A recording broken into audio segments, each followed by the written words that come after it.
The next step in our workflow is to send an email to the client letting them know about the appointment that they've just scheduled. We can't do this easily from our scheduler application because we need for the user to be able to click on a link that specifies that they want to confirm their appointment, and so it needs to be accessible publicly. So we've decided to put this on the veterinary clinic's public website, and so that will be responsible both for sending the emails and for hosting the link that the customer will click. The way this works is that public website has a method called check messages, which runs on a timer and periodically checks the message queue to see if anything new has arrived. Once it finds a message on the queue, it will retrieve the information from that message to create a confirmation email using code like what you see here. One of the most important pieces of this email is right at the bottom, where the email embeds a link back to the public website, not really localhost, which includes the GUID that represents the appointment ID. The website then sends the email, and that's what the user will end up clicking on in their email and trigger a confirmation using the website. All right, so now we're looking at the vet clinic public website, which is a super simple demo solution that we put together. And one of the things it does when it starts is start checking for messages, which you can see here. Right, but we don't have it running quite yet because it would have already pulled the message out of the queue. So we're going to start it up now, and it will start checking messages.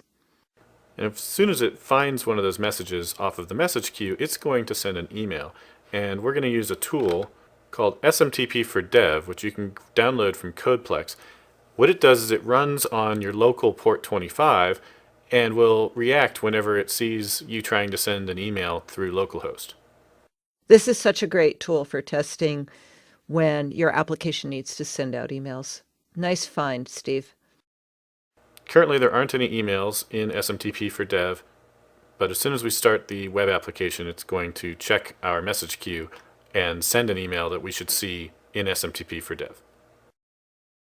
Okay, so we're about to start checking for messages. There's the message. Why don't you open it up so we can see that it is the same message that we sent out for Samson's appointment. There's a hyperlink that leads us back to being able to confirm. Let's see first, high level, what happens when we click on that confirm button. And then we'll come back and click it and watch it in action.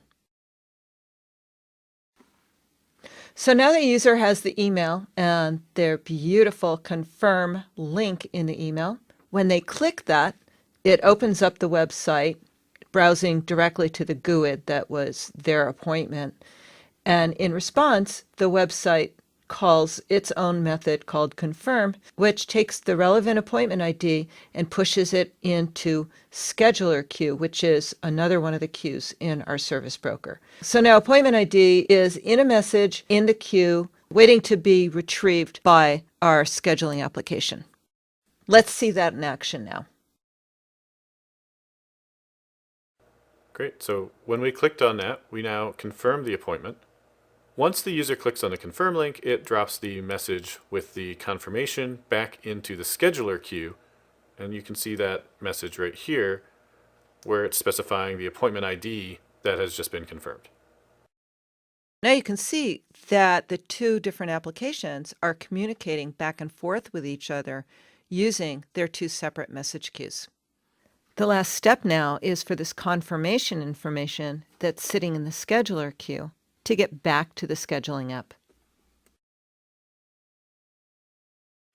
Now in our scheduler application, we've implemented a check messages method, just like you saw in the public website, which is periodically listening to the scheduler message queue to see if there are incoming messages that it needs to deal with.